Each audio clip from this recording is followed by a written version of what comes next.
আজি মই ঢেকীয়া শাক কণী আৰু বুটৰ লগত বনাম বুলি ভাবিছোঁ। সেইকাৰণে ঢেকীয়াখিনি ভাল ধৰণে ধুই সৰু সৰুকৈ কাটি ল'লোঁ আৰু গেছত এয়া কেৰাহী এখন বহাই তেল দি দিছোঁ। তেলখিনি গৰম হ'ল, লগে লগে পিঁয়াজ দি দিলোঁ। তাৰপাছত পিঁয়াজখিনি অকণমান সময় ভাজি ল'ব লাগিব। তাতে কেইটামান দি দিলোঁ তিয়াই থোৱা কেঁচা বুট। ঢেকীয়াৰ লগত যে বুট ইমান ধুনীয়াকৈ মিলে নহয়নে বাৰু, খাই কিন্তু বৰ ভাল লাগে।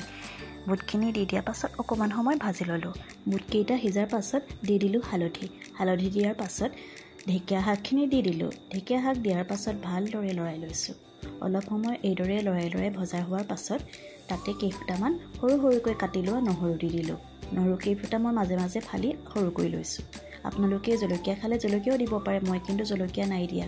আৰু এয়া দি দিলোঁ নিমখ দিয়াৰ পাছত যে শাকখিনি অকণমান হৈ থাকিলে আৰু এতিয়া ঢাকি দিছোঁ সিজিবৰ কাৰণে।